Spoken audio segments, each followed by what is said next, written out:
Okay, so if you have a set of balls or you produce testosterone or you're concerned about fertility and you consume cannabis, today's video is one you're going to want to watch. So the literature's coming out that smoking weed might be responsible for shrinking your balls. And this is a big maybe. But over my years of working with people, helping them quit consuming cannabis, I've come to notice something. I recently had a conversation with one of our clients inside our one-on-one coaching, and they shared with me in this voice note that them and their significant other are expecting a child, right? Their girlfriend or fiance recently has become pregnant. And that's me saying, amazing news, so glad to hear this. And it made me think to myself, I can't tell you how many times over the years I have worked with clients, typically around late 20s, mid 30s, who are trying to conceive, and they did not successfully conceive until the male stopped consuming cannabis. Maybe you're in a position like this guy. He recently sent me some photos of an engagement that he just had since quitting cannabis. And I know this individual is going to be watching this video today. And I know they're going to be well on their way to starting a family sometime soon. And I've seen this time and time again from people where they stop consuming cannabis. And it's like they were going through fertility clinics and this and that. And suddenly now they're able to have kids. And my suspicion over the years has been that cannabis has been a problem, and I think that's starting to become a reality, okay? There was a recent animal and rodent study done, and what it found was that testicular atrophy and decreased testosterone was common with chronic THC exposure, okay? So they exposed rodents to THC for a long duration of time, and they all showed testicular atrophy and decreased testosterone. Here was that study. Chronic THC exposure impacts testicular volume and male reproductive health in rodents. Okay. This is someone who is stoned, and this is someone who is sober. And this is a evidence-based comparison of testicular size. Okay. Now, there's good news behind all of this stuff that came out of this study if you smoke weed. When the rodents were no longer exposed to THC, their testicle volume returned to 73% normal. So they did see a rebound in reproductive health and testicular volume when the rodents were no longer exposed to THC, which is a great thing. Now, what about in humans, though, you might be asking yourself, because you're certainly not a rodent or a mouse or a rat watching this video. The jury is still largely out on this, okay? They're really not sure. But what we do know for a fact is that cannabis leads to reduced testosterone and sperm production in men, specifically lower total testosterone in males. THC equals lower total testosterone in males and a lower sperm count and quality. This is super important if you're around that age of 30, like many of the clients that we work with, and you're starting that chapter of your life where you want to begin a family, your career's just taking off. This is important. Here's the study that talks about this, the effects of recreational cannabis on testicular function in primary infertile men. You might be asking yourself, yeah, maybe cannabis lowers testosterone, but why is low T? Why is low testosterone a problem? Symptoms of low testosterone can include the following. Physically, you can experience fatigue, less lean muscle mass, and weight gain, excess fat storage. Sexually, you might suffer from a low sex drive, erectile dysfunction, and infertility, okay? Mentally, low testosterone can result in brain fog, less motivation, depressed mood, and irritability. Low testosterone from THC can impact your work performance, your relationships, your physical health, and your mental health. A lot of people consuming cannabis will say to themselves, yeah, my work performance is damaged and my relationships are in a rut and my physical health and mental health is in the gutter. But I think very few people actually correlate this to the physiology of what's happening inside their body because of a cannabis addiction or substance use disorder. And I almost forgot one of the big ones, maybe gynomastia, okay? Dr. Andrew Huberman actually put out a video about gyno and chronic THC consumption, which is essentially the development of puffy nipples, tenderness and swelling around the nipple and the breast, and in some cases, visible breast tissue growth in men. This is an AI-generated image of gynomastia. You can see the visible breast tissue growth there, okay? Long-term low testosterone in men can result in cardiovascular risks, decreased bone density, and higher rates of depression. Now, look, I struggled with nicotine addiction, cannabis substance use. I abused stimulants for many years, binge drinking, poor quality of sleep from all that stuff. And I actually got diagnosed at a very young age with osteopenia that eventually developed into osteoporosis. So I have very weak, very brittle bones, okay? And this was connected to my substance use. And I was actually recommended at a very young age to be put on a lifelong regimen of testosterone replacement therapy, which I was able to avoid. And I was able to heal my body once I got away from the drugs. And now I'm no longer osteoporotic, I'm osteopenic. Now, for those looking to have kids soon, this is super relevant. The sperm carries the DNA and the blueprint for early childhood development, okay? The sperm is responsible for that. Before you go spending thousands of dollars on fertility clinics while consuming cannabis, you should consider quitting. I cannot tell you the amount of couples that I've worked with over the years trying to start a family, spending thousands of dollars on fertility clinics, and the root cause of their problem was their cannabis consumption. Now again, cannabis, lower sperm count, reduced motility, so the sperm can't travel as well, and abnormal size, abnormal shape, abnormal morphology, okay? That's what that means. Here is a AI generated of a sperm that is stoned, right? He doesn't look too efficient. Good news. You can reverse many of these side effects by quitting consuming cannabis, okay? And if you're struggling to quit, if you're an entrepreneur, a business owner, an executive, or another high-level performance individual, we have a science-backed method that has a 98% success rate at helping people quit nicotine and cannabis in as little as 48 hours, privately without disrupting your public life or image. I put a link in the video description for that, okay? Now, on the other hand, if you look around the internet, you're going to find other studies that disagree with what I'm saying and that say the evidence isn't really clear as far as THC consumption and testosterone is concerned. Some studies even point to higher serum levels of testosterone with short-term cannabis consumption. Now, I want to emphasize the word short-term. If someone's suffering from a cannabis substance use or addiction, we're not talking about short-term use, right? Here's that study linking marijuana use and serum testosterone concentrations in young men, showing a spike in testosterone in short-term use.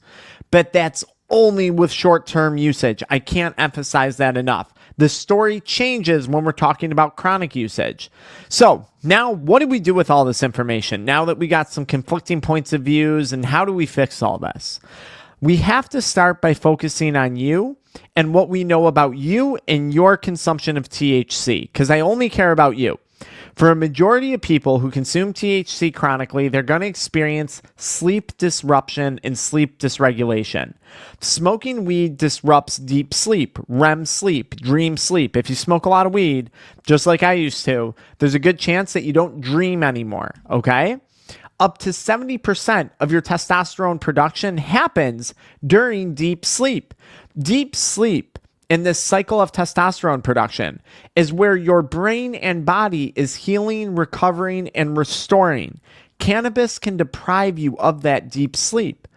Deep sleep is key for testosterone production and recovery. Kind of a funny story. I was recently working with a client who I actually just had a call with after shooting this video, prior to shooting this video today, named James. Okay, we'll call him James. And this individual was consuming THC for rest, recovery, and pain relief. But the irony of talking to them was, when we dug into their case, we had determined that cannabis substance use was significantly adding to the amount of pain they were experiencing in their life. It was creating pain based on their declining work performance, pain and hiding it from their significant other in their relationship. And Also wound up causing very physical pain because this person developed stage 1 of cannabinoid hyperemesis syndrome, a condition that actually robbed my ability to work out from me eventually, okay? THC was giving this individual, James, the opposite results of what he thought it was giving him, which is fascinating. This same individual is also in the process of trying to heal their testosterone levels. Anyways, that's enough about James. Back to THC and poor sleep. Cannabis can also lead to increased screen time before bed and daily stimulant abuse. I can't tell you how many times I'd be up late at night, doom scrolling on my phone because I'm high on cannabis. That would eventually lead into me binging pornography. And then I'd wake up the next day, I'd have to pound energy drinks and Red Bulls and Monster energy drinks and pre-workout products. Or I had a small stint with abusing Adderall and Ritalin. And I would need all these stimulants just to get through my day because I was so hungover from consuming cannabis and doom scrolling all night long. And there's studies out there that correlate cannabis consumption to increased levels of energy drink consumption and other unhealthy behaviors, okay? Energy drinks plus screen time equal poor sleep. Less than 5 to 6 hours a night of quality sleep can decrease testosterone levels by 10 to 15% in just 1 week. Deep sleep is also when your brain heals and processes emotions and events, okay? The amount of people that tell me after they've quit cannabis that they are now operating in their career, in their family life, as a parent, as a CEO, as an entrepreneur, with mental clarity, the mental clarity that comes back is unbelievable. And that's a direct mechanism of attaining deep sleep. You can't have mental clarity and healthy testosterone production without deep sleep. This is one thing that you cannot cheat. You can't cheat this. There's no way around it. Now, another major problem that a lot of people run into with cannabis consumption is a poor diet, and they run into micronutrient deficiencies or deficits because of this, okay? A poor diet, a lack of proper nutrients. Maybe you have cannabinoid hyperemesis syndrome and you're suffering from malnutrition because you've been vomiting so much or so nauseous that you can't really eat food. Maybe you have the opposite. Maybe you're struggling with obesity and excess weight gain due to cannabis consumption. Maybe your diet's really poor. You don't have quality nutrients and you have a deficit of magnesium and zinc and vitamin D. And these micronutrient deficits resulting from your cannabis consumption are resulting in lower levels of testosterone because these micronutrients are the building blocks for testosterone. Maybe you overconsume food when you consume cannabis and you have a chronic caloric surplus, okay? You're eating way too much food. This leads to increased insulin being released in the body, which insulin is a fat storage hormone, okay? This increased insulin and this increased body fat is going to lead to something called aromatization. This is where your body starts converting testosterone to estrogen. Body fat, excess insulin plays a role in aromatizing testosterone to estrogen, okay? Despite what you see on social media, lots of high-level professionals are not in great shape because they're busy working all the time. They're pounding nicotine, they're drinking alcohol, they're consuming cannabis to deal with the stress of being an attorney, a physician, a realtor, an investor, and they're just working all day long, and they've seriously neglected the vessel that they need to maintain that workload, their mental health and their physical health. If that's you and you fall into that category, you're an entrepreneur, a business owner, an executive, maybe you work in real estate, you're a physician, we have a science-backed method that has a 98% client success rate at helping people quit nicotine and cannabis in as little as 48 hours. Without group meetings, without admitting you're a powerless addict, we do it privately without disrupting your public life and image and without relapse. Again, I put a link in the video description if that sounds like you. Okay. So, to recap, fat converts testosterone to estrogen. Low testosterone results in higher body fat percentages and weight gain. Also, a loss of lean muscle mass. That also results in lower testosterone. This is a vicious cycle that I have helped hundreds of people overcome that are stuck in this cycle because of cannabis consumption. Now, Another problem where cannabis might damage testosterone is because of how cannabis impacts our stress response and our cortisol. Cortisol is also referred to as a stress hormone, but it plays a huge role in fat storage.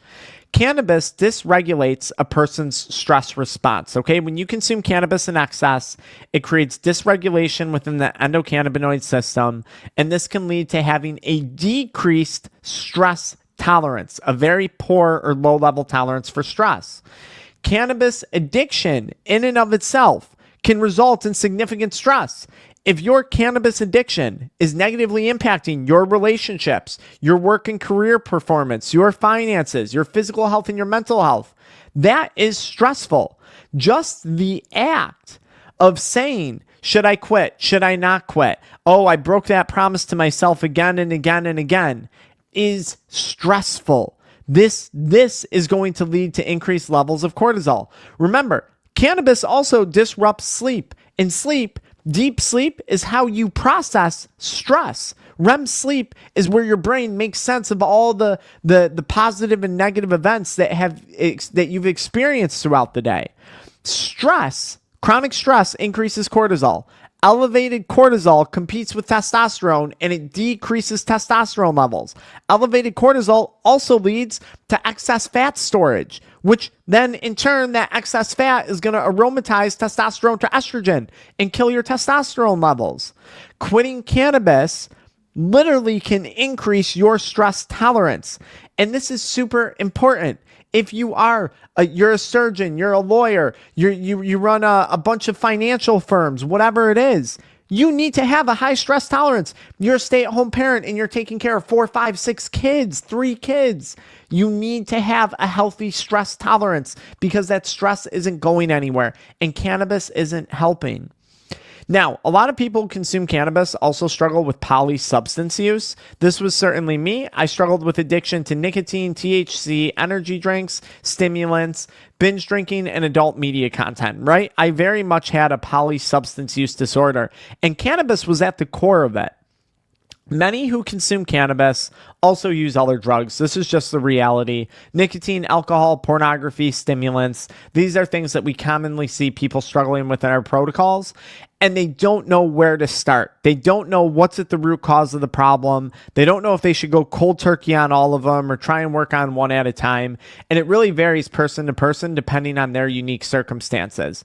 But none of these things are good for testosterone in the long run. None of them are. Okay?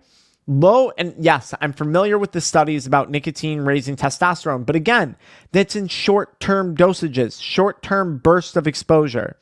Low testosterone can crush your work performance, your family performance, and your performance in the gym. It can absolutely crush it. And if you don't have the gym performance, you might not feel as confident about your body. That can lead to decreased confidence, all that stuff.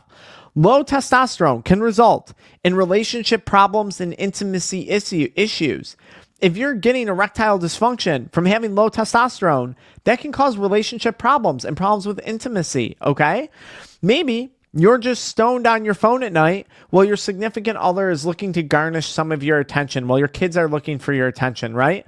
Low testosterone, if you don't have the energy to be the father that you want to be and be the family person and the husband that you want to be, it can drive you to become more distant from your kids and your spouse, okay? How many people just spend time high scrolling on their phone, disengaged with the people in their lives that they actually care about because of this drug? Low testosterone can also severely damage a person's work performance and financial capabilities, right? Because of that overall loss of drive, motivation, ambition that comes with it, right? Well, I got this work problem, but I'd rather just procrastinate it and get stoned. You can reverse all of this. You have a choice, not an addiction. You can fix all of these things. And many times the solution starts with just stopping the consumption of cannabis. Low testosterone is not the only risk of consuming cannabis though, okay? Your heart will also Thank you. There was a recent study that came out that just said cannabis is correlated to, I think, 6x higher likelihood, 6 times higher likelihood of suffering from cardiovascular events if you consume cannabis. And that was for both smoking it, vaping it, edibles, all those things that they talked about in that study. So I linked to that video in the next video so you can check that out too. And remember, low testosterone is also going to put you at a greater risk of cardiovascular disease in and of itself. So follow me into that next video, okay?